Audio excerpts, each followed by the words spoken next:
Okay, I think we're probably ready to start. People are still piling in, but that's great news. Thank you very much for coming today.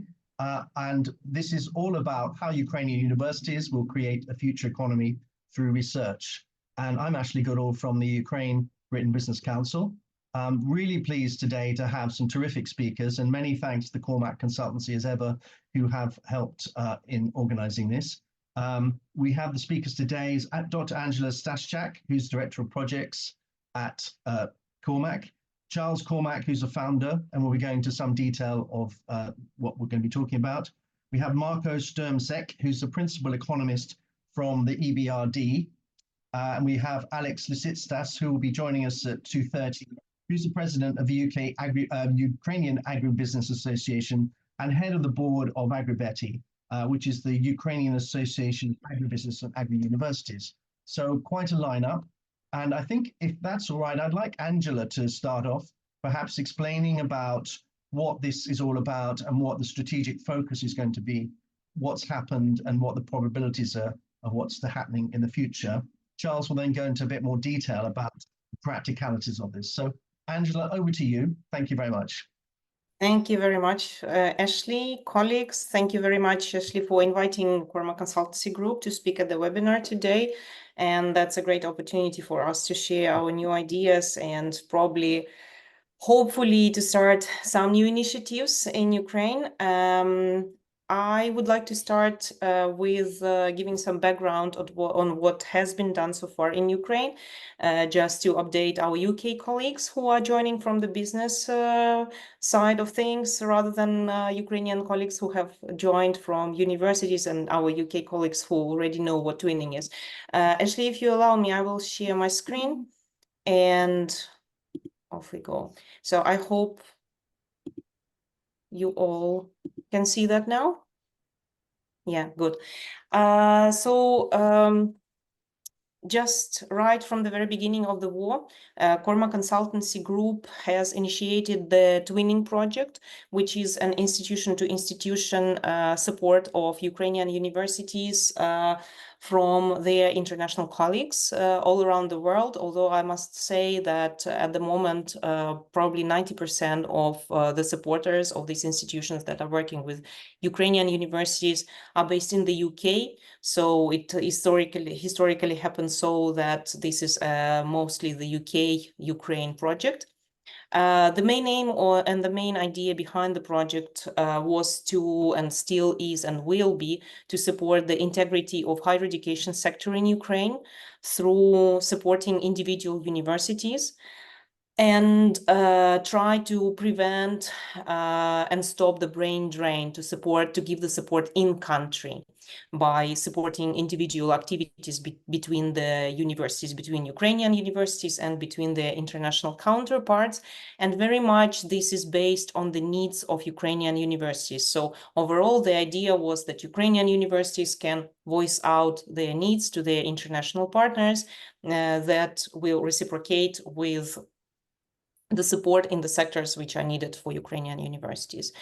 Very shortly, this project, maybe in just we were counting days, maybe weeks, when it got known to the UK government, and the UK government incepted it as the sectoral support for Ukrainian higher education sector in crisis. And along with the support from the UK government, this initiative has been supported by the Ministry of Education and Science of Ukraine, as well as the Office of the President of Ukraine through the Fund of the President for Education, Science and Sports.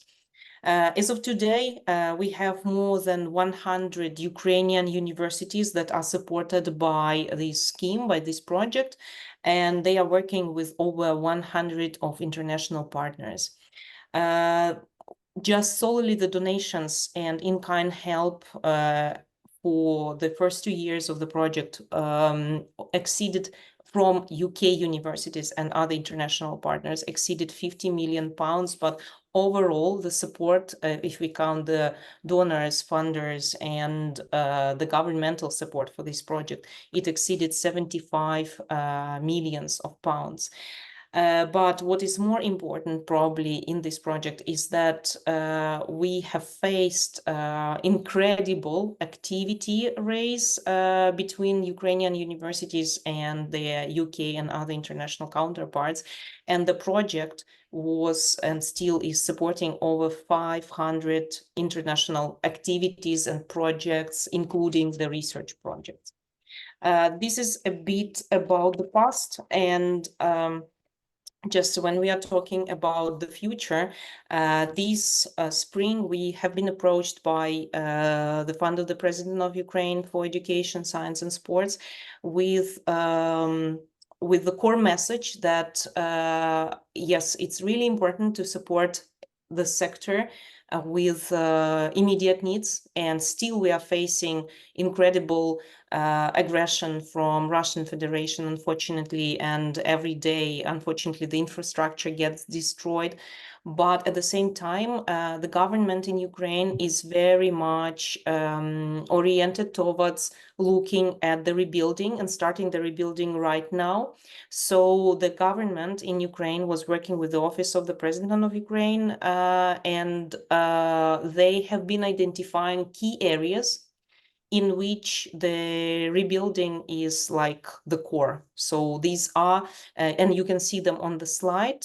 We specifically prepared them for you so that you are familiar where the funding probably will be coming in, where all the major efforts will be concentrating, at least for the next 2-3 years.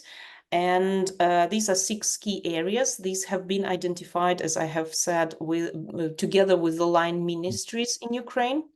And this very much will be concentrating on ecology and agriculture, water sector, healthcare sector, as you may imagine, and information security, AI, and other technologies, education and social integration, which is really an important topic now, taking into account all the schools that are operating online, for example. And this is not only about the secondary education, this is about higher education as well.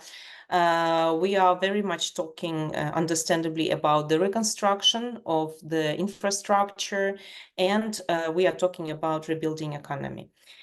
On the slide, you can see that there are 2 major topics underlined, and I just want to tell that these will be the topics that we will launch in the nearest foreseeable future until the end of this year. We are planning to launch 2 pilot projects in specifically in agriculture and urban reconstruction and infrastructure development. Right now, I will try to talk you through the idea behind the project that we want to launch. I just want to mention before I go there that you can see on the slide these 6 key areas, and they are very diverse, they are very large, they are very, let's say, multidisciplinary topics. So we very much believe that it will be really beneficial, even if, for example, a business is operating in AI tools. There's nothing stopping this business working with the agricultural topic, for example. Or same when we are talking about urban reconstruction, definitely there will be some necessities for technologies, advanced technologies and things like that. Security issues, and it's just to I just want to underline that these topics cross each other, and there will be room and space for everyone who wants to take part in the research. So moving forward, the idea of what we have been contemplating on together with the Ministry of Education and Science for the past couple of months, and the Fund of the President of Ukraine for Education, Science and Sports. Cormack Consultancy Group has come up with the idea, which we have called the Excellence Networks. And the main idea behind it, and I need to make a remark, like an asterisk, to say that this is completely not new. This is probably how the university should be functioning, and already is functioning globally. What essentially we want to see as a result of this project and how this will, what will be the focal points of it, is that we want to try and form an ecosystem which will link up academia, business, and third sector. And maybe that sounds a little bit vague, but we all understand that for the rebuilding purposes, we need innovation, first of all. So we need key deliverables to draw forward the innovations and to help and develop some specific things to help with the rebuilding. We all understand that we need people to help and implement this rebuilding, to help and implement this innovation, to work with this innovation. So meaning that this should be the human capital development thing. And this is, again, our universities that should be the drivers to make that, to put that forward. So key stakeholder in all this network, in all this ecosystem is the university, definitely, that is driving forward the research, that is driving forward the education element, building the innovations and building human capital. The other very important part in that is business and industry.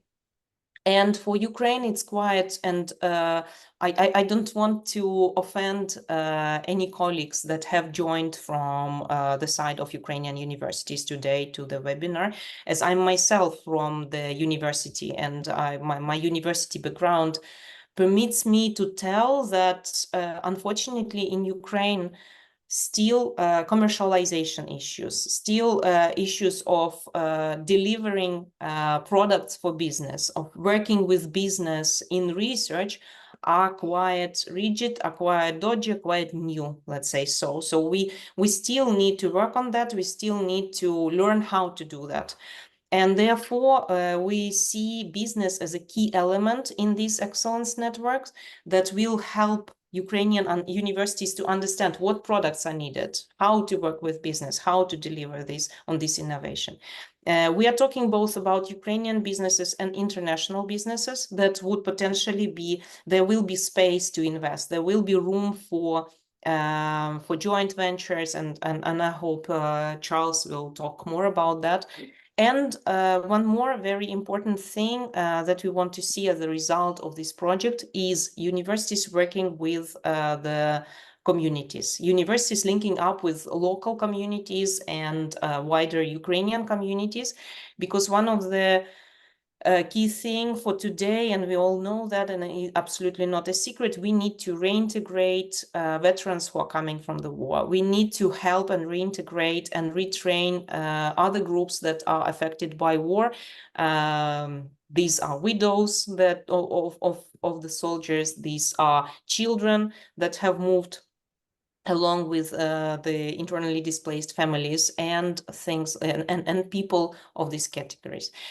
One other thing that I would like to mention, it's probably the heritage. We hope that it's a good heritage of the twinning project. Alongside connections between universities to universities, this project was able to form a good connection with the governmental bodies. This project was able to bring, we think so, at least we see the results of this communication. This project was able to bring the key governmental stakeholders closer to universities. We've seen that in the, for example, dual degree projects, when the ministry tried to solve the issues of legal regulations. And we very much hope that through this project, we will be able to find new ways for the dialogue with the government, and the government will be closer to help us regulate things around, for example, intellectual property rights, things with commercializations, and things like that. I know that we are limited in time, so I'm trying to fit in everything that is probably a part of a larger discussion. So this is the short outline, and I want to hand it over to Charles, who was preparing to talk about the business engagement in particular. Thanks. Thank you, Anzhela. Thank you very much, Anzhela. And it's great to see so many friends on the call as well. So lovely to see you all. And Ian, thank you for bringing an audience with you as well. That's excellent. What I wanted to focus on really was the business angle to this and why we think it should be attractive to international businesses, British businesses, obviously, particularly in this context, to get involved in the Excellence Network. I think probably the sort of key thing is that this is a government endorsed and supported project. So all of these areas where we're looking to engage and find solutions have come to us through the Ukrainian government. So we know that we're looking to find solutions to real problems that are out there. And that gives international businesses the chance to work both with international, but also like local academia and businesses to provide those solutions. And not all of them are going to be, as it were, commercialization projects and new developments. A lot of these will be practical solutions that may already being delivered by some of the companies on this call. Also, government in Ukraine is currently working around trying to create attractive regulations to support international investment, to facilitate that.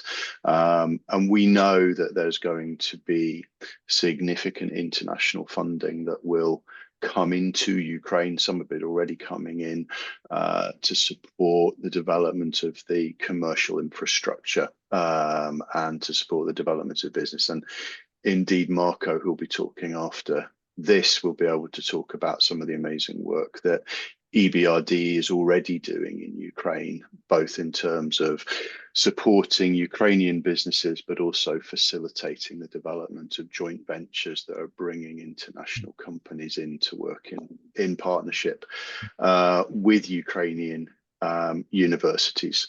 I think that, you know, there's significant opportunities, significant skill set in Ukraine for international partners to work with.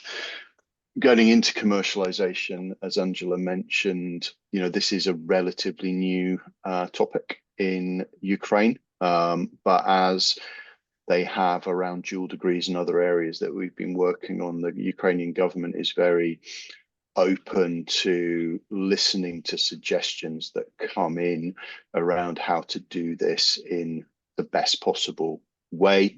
We've already been involved in sharing some international, some British and indeed American expertise around that area with the government. So we hope that when things are in place, that will create an attractive environment for business. Obviously, part of what we're trying to do with the Excellence Network is also around human capital development. That's a key area. We already work separately with EBRD around projects in that area at the moment in Ukraine to try and ensure that we have people with the relevant skills who are able to work in the new businesses that will be being created.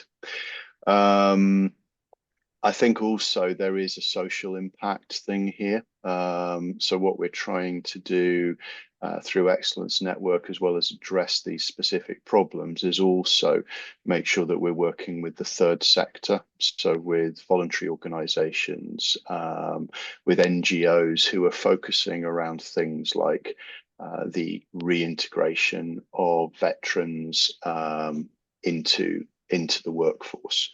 Ashley asked me to sort of try and highlight some of the issues because, you know, this isn't going to be easy. So the things that British businesses need to understand when they're getting involved in these projects.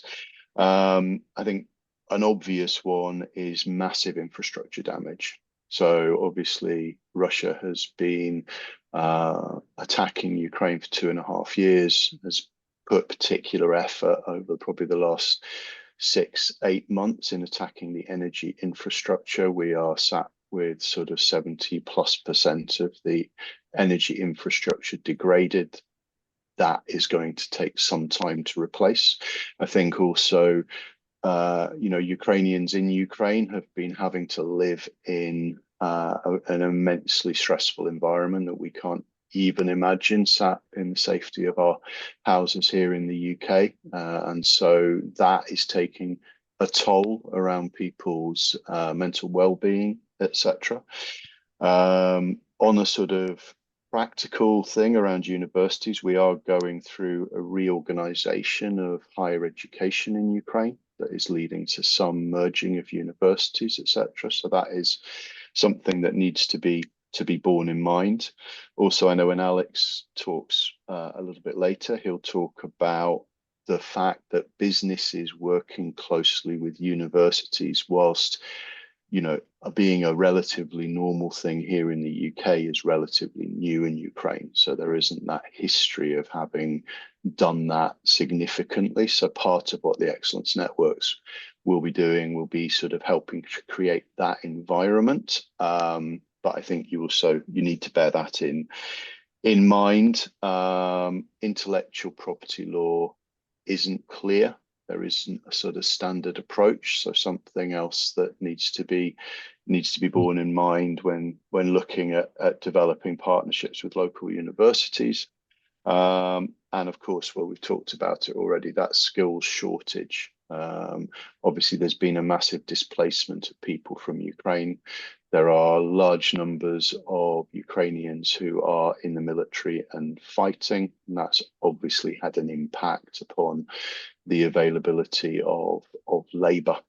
So whilst we're looking to address the reskilling, there is a shortage of labour in Ukraine anyway at the moment. So that's probably my sort of overview on what businesses need to think about. As I've got the floor, and I do this whenever I'm talking at the moment, we're working on a very specific project. We are trying to secure 100 generators for Ukrainian universities for the winter.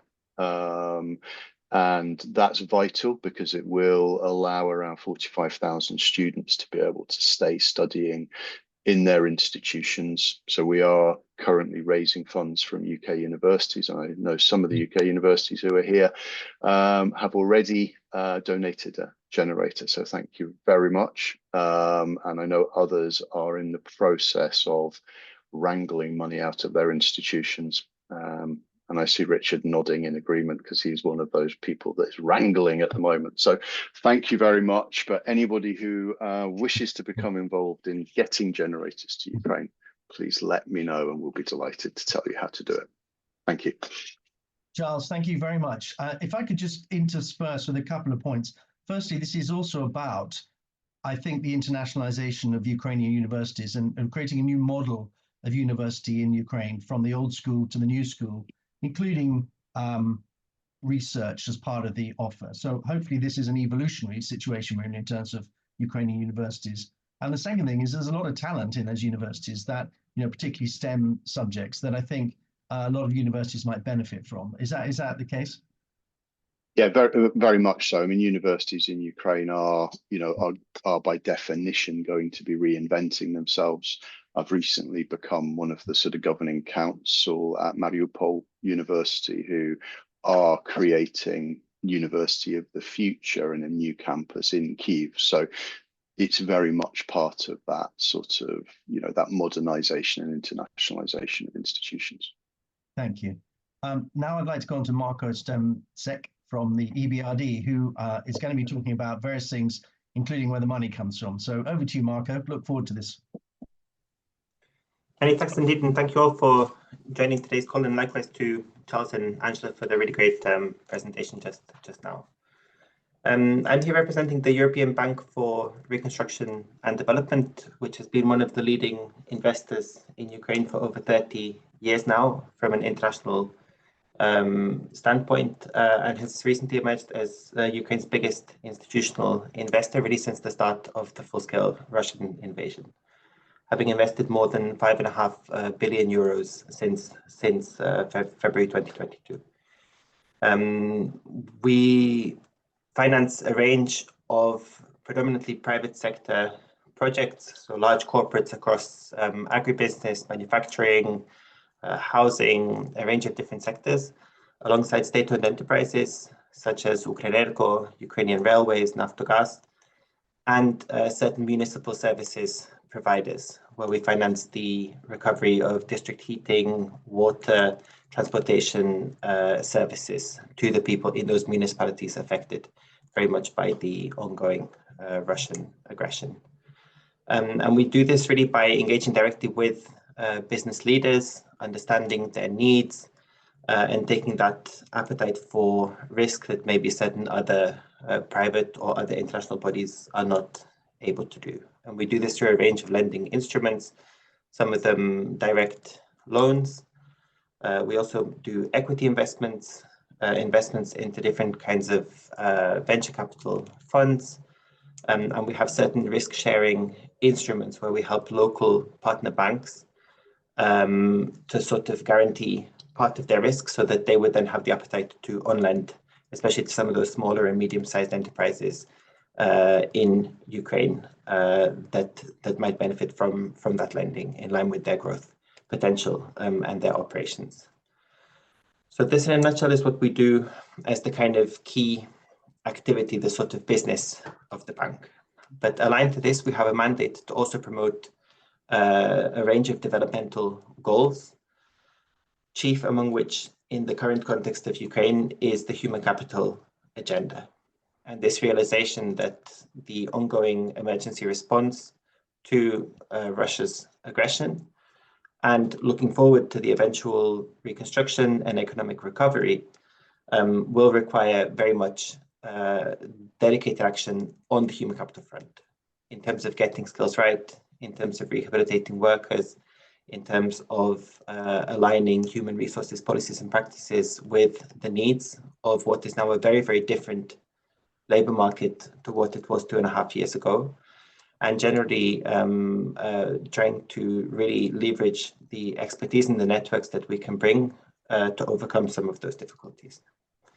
And EBRD does this, I would say, in a very bottom-up way, aligned really with the needs of our client companies. So those companies that we lend to, we would come in and listen to the needs that they have on the human capital front, whether it's to do with training, whether it's to do with veterans reintegration, women's economic empowerment, crisis management of the HR function. All of these types of topics we would understand, and then we would structure a grant-funded program. And here we rely very much on international donor support to develop certain key actions to address those needs for our client. And the kind of broader theory of change is that by addressing these needs at the level of the client, we in turn broaden access to skills, access to employment and livelihoods for precisely those people in the labor market affected by the ongoing war.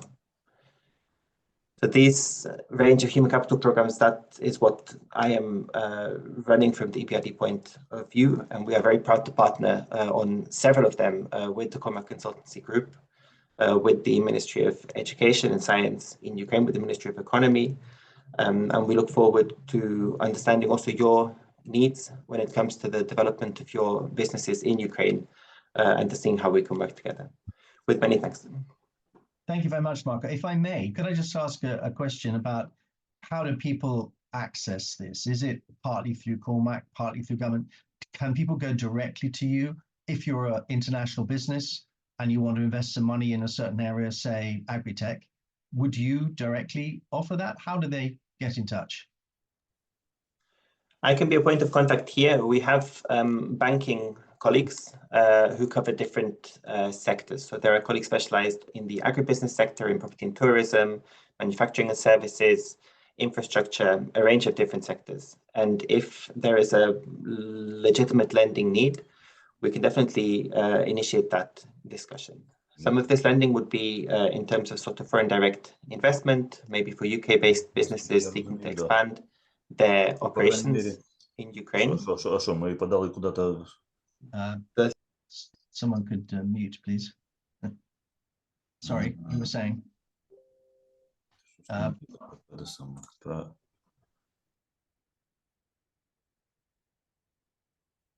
Can the gentleman who's on the phone please mute? Thank you. Okay, thank you very much. So I think we now have Alex Lisitsa, who's just come from another presentation. Alex, are you with us? Can you? Yeah, I'm with you. Yeah. Good great afternoon, everybody. Thank you very much. We just talked about agri-tech investment there briefly. You are agri-tech king in Ukraine, from what I can make out, president of the Agribusiness Association, head of the board of Agrokebety, and that's all the Association of Agribusinesses and Agri-Universities. Love to hear your perspective. Obviously, it's a huge sector, doing pretty well, actually.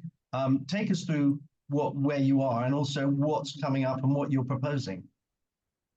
Thank you very much, Ashley. So, yeah, the story of Ukrainian agriculture over the last 20 years is a kind of story of fairy tale.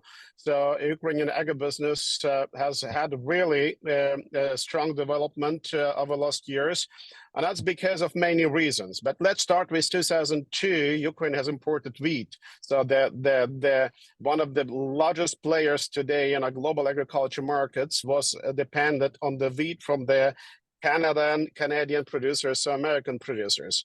So, but since 15 years, the agriculture producers in Ukraine have started to invest into the technologies and brought technologies from abroad. So, in a way that Ukraine became really a global player in different markets. If you look on the numbers in terms of productivity increase over the last 20 years, Ukraine is among 3 top countries worldwide, together with Brazil and USA. And I think that one achievement was actually possible because not only of the large-scale agriculture farms, but also because of the know-how was introduced to the Ukrainian agribusiness. So 10 years ago, we have been discussing with our colleagues what we can do, actually, how we can increase or improve the quality of education in agriculture in Ukraine. So we have just put $4 million together and started the program Agrokebety, which you have mentioned. What we've done, we said, okay, we need absolutely new quality program, but we wanted to do that together with state universities.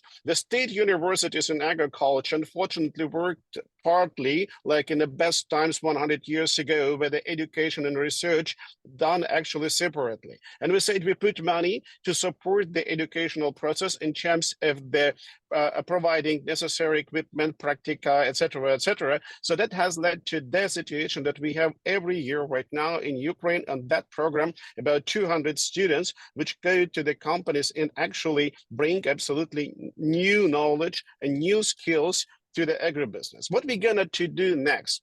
The research is still a kind of problem child in the whole educational and research system. So the idea is that agribusiness, together with state universities, supported by UK universities, can establish a kind of pilot project, which should be based on the new precision farming instruments, using all the tools of digitalization, agtech, etc. And that will be not one-way street where the universities or the business will do something in one direction, but we can do something together. That will be kind of education, research together. We can take something actually best from the UK universities, and we know that they are very good on some stuff in agriculture as well, but we can do also together the knowledge transfer to the Ukrainian universities in order to get better skills, in order to get published journals, in order to commercialize actually the research process in agribusiness of Ukraine. Which areas are most in need of research in agriculture at the moment? Is it crop details? I mean, you already mentioned that you're highly developed in terms of digital, but where's what areas are in most need of development? They are different areas. For example, if we talk about the Ukrainian agriculture world is kind of bimodally distributed. So we have a number of companies which are actually among the top companies worldwide, but we have also plenty of small companies which still far away. They have actually no access to the current technologies. The idea is, for example, to start with a kind of pilot project on testing of the different types of hybrids, seeds, plant protection, and provide the extension services to the small businesses based in the universities. That's one of the ideas. The second one idea is that Ukraine, for example, currently is one of the best producers and users of drones, different types of drones. How can we use the drones, for example, for the ecological agriculture, for the using just efficient using of the fertilizers, efficient using of the plant protection, etc. So there are plenty of different types of fields which can be discussed together with our partners, and then I think the need is huge in the modernization, but started also with demining procedures, because we are currently in the war where we saying that we have about 2 million hectares of agricultural land which is mined. So and that can be demined with current instruments and used for the agriculture purposes in the future. So there are plenty of different types of potential collaboration areas. That's great. We have a member called G4S who do a lot of demining. So maybe how do people get in touch with you? What's the best way to you've got my number, so if the people are interested in getting in touch with me, just please give them the contact email numbers, etc. etc. Thank you very much indeed. At this stage, we've heard all the speakers. Obviously, the key platform from Anzhela, which is put out there in terms of the key sectors. Charles has talked about some of the details. In terms of timescale, probably Charles, you've mentioned that maybe 2 projects will be starting towards the end of the year. Is this an ongoing evolution depending on the funding? Would the funding come from FCDO, from the UK research companies, as well as the Ukraine government and business? Where do you see the funding coming from, Charles?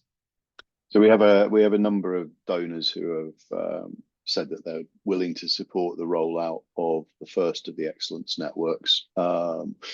One of them around human capital, one of them around research, and we're talking to a number of others. FCDO are well aware of the project, so FCDO have obviously supported twinning up until now. So we're looking at how we can utilize their good offices to coordinate across other UK government departments.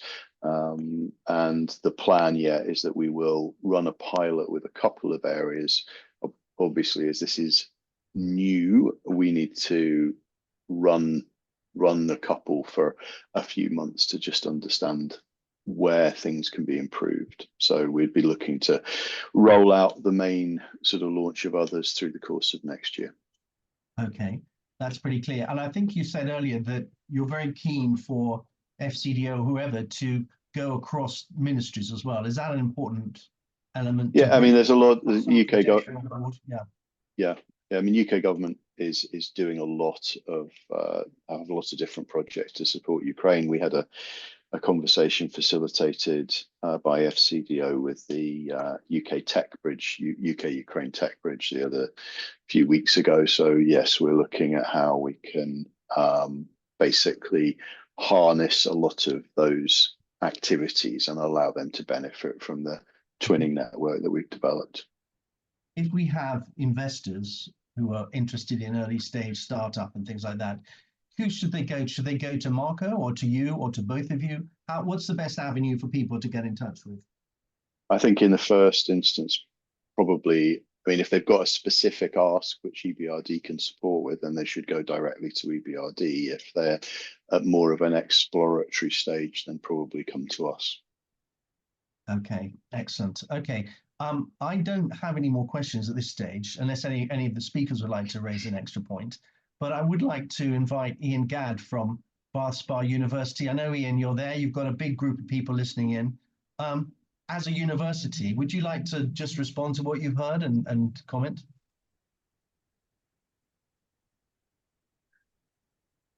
We can't hear you, Ian. Yes, Ian, can't quite hear you. Are you on mute? I can see you.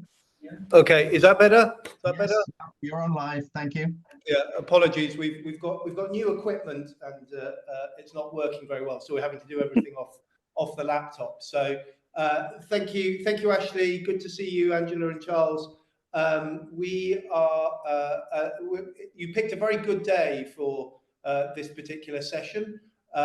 We at Barcelona University are hosting a visiting delegation from our twinned university, the International University of Economics and Humanities in Rivne, in northwest Ukraine. We also have with us guests from the University of Bristol and the University of Bath, who will also have their own twinned initiatives. So we're having an afternoon discussion talking about how our collaboration is going and what we can share with each other. I think I do have a couple of questions, and maybe other colleagues here do as well. I would say that BARSPA and the International University of Economics and Humanities, we're smaller universities, we're quite specialized, quite new, so we don't have large science engineering faculties. So for us, our collaboration has worked very much on education, social integration, capacity building. We've been putting in training workshops, training programs for staff, supporting initiatives that our colleagues in Ukraine have been leading on around peace and rehabilitation. They have a Museum of Peace, and we've been supporting that work. So my particular question, and I'll ask my other colleagues here if they have any other questions or comments, would be around those networks, Charles, and whether you, first of all, the size of those networks. I think that would be, and then linked to that, and this is obviously a leading question from an institution like us, to what extent there might be, or to what extent you consider those to be places for interdisciplinary relationships, so that actually there may be a big project or big challenge, but actually it may be a mix of universities rather than a kind of single type of universities. So those would be my comments. Perhaps before I unmute, Ashley, colleagues here, any other colleagues wish to make comments?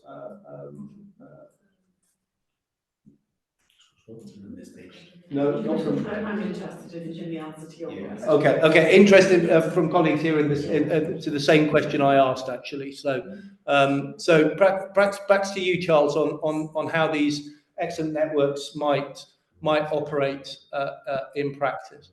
Yeah, so very much interdisciplinary, very much key to it. We're looking at particular problems from multiple different angles. And actually, Angela will probably, I'll hand across to Angela because she can give you a sort of example, because she likes to trot this example out. But I think it's a good example of the way that we're hoping that excellence networks will address the issue. Yeah, thanks, Charles. Sorry, yeah, and that's it's a very focused and very to the point question, and actually that characterizes all the idea behind the excellence networks. I will share how it originated, like how the original spark has been created when we were thinking about the concept.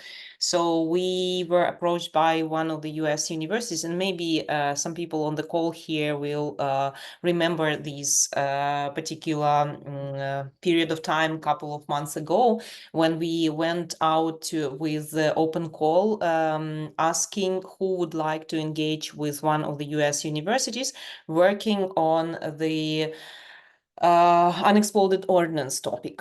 And we were amazed to get, and this US university actually, just to give you the background, it's working on it's working with the NASA, and they have a special laboratory and all the satellites and all the space equipment to explore the Earth, the water, anything that is on the Earth's surface. And they specifically asked whether any Ukrainian universities would be interested to work with their data on unexploded ordnance. And the response from Ukrainian universities, it has amazed us. So we have, as of today, we have more than 20 interested universities. And actually, the approach to that was absolutely different, like unexploded ordnance and legal regulation of unexploded ordnance. So this was coming from legal university, from universities or departments of law. Then there was the couple of answers from the perspective of agriculture.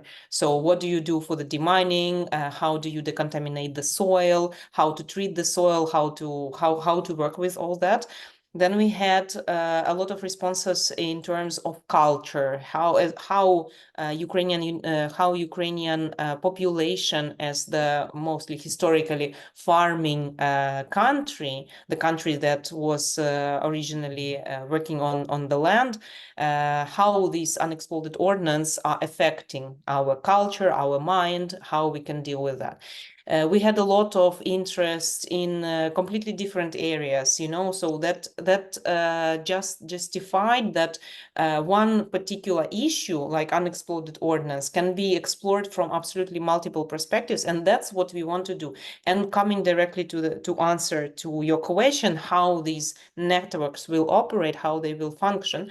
So what we want to see is at least 4, 6, or maybe even more Ukrainian universities, like leading ones, working together on one specific topic, be it agriculture. So we said that there will be a need, specifically the donors want to see the rollout and the pilot in agriculture as the first initial step. So how we explore these problems from different perspectives, absolutely. And even with smaller universities, or even universities, I see a lot of colleagues from medical universities, for example. But this is connected because food security can be connected to the health problems. Unexploded ordnance directly are connected to health care sector. So it doesn't mean, if we are talking about agriculture, that doesn't preclude other universities in taking part in that consortia.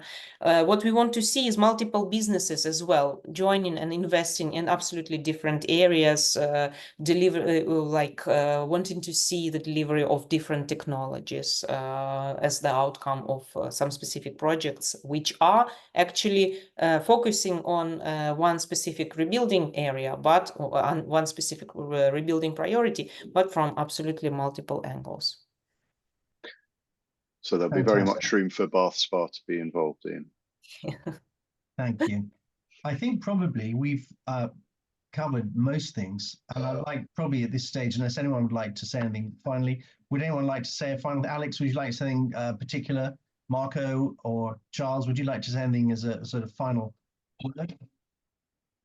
I would just say and confirm what Anzhela said, that's probably the best way would be to find interdisciplinary approaches. And if we do talk, for example, about agriculture right now, and you asked me about the question, what is the current biggest problem, is the energy. And the solution can be bioenergy.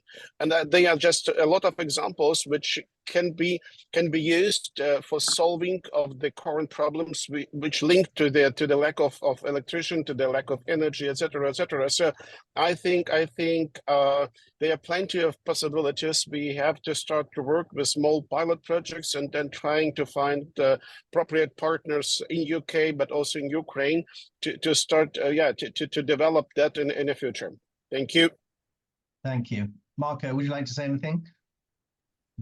Just really a big thank you to all of the participants in the time. We remain really very open for any sort of lending needs on the big scale to some of these business partners who are here, that would then be coupled with the human capital development support that we can offer. I think is definitely worth exploring. So do please reach out and thank you for your time today. Thank you very much. Anzhela, thank you very much. I think you probably said quite a lot, unless you want to finish off with anything. Thank you. I'm very talkative, and colleagues know here I was on the twinning calls, so I was unstoppable. Thank you for listening. It's all good information. Thank you. Charles, over to you. Thank you. Yeah, it's the first time that I've been the one that spoke less than Anzhela, so I'm delighted that she's managed to take that mantle from me. No, just thank everybody very much for coming. Obviously, any businesses that are keen to find out more about Excellence Networks, please feel free to contact us. It is a developing space, so means we can keep you in the loop and in mind as we develop things. Also to colleagues in Ukraine and to colleagues at UK universities, we'll obviously be arranging a more detailed separate briefing for you over the next sort of few weeks so that you've got a clearer idea of how we're planning to move forward with the first couple of them. And thank you for arranging it, Ashley. Thank you. I'd like to thank everybody for speaking and for coming. The Ukraine-Britain Business Council is open for anyone that wants to join us. We have done a series of webinars. We've had one on lawyers and how to do business and find business in Ukraine, which is very interesting. We've had a big session on security. We're really keen to encourage British businesses to de-risk themselves and understand that it's not as risky as they think it is going to Ukraine. In fact, the opportunities are enormous. So just to say also, good luck to Ukraine. The crises often have some silver linings, and I think this is going to be one of the silver linings that's going to come out of this war, a very positive outcome. So thank you all very much indeed, and talk to you again soon. Please get in touch if you'd like to join us, and Ian Gann, for example, is leading our education side. So everybody, and Slava Ukraine.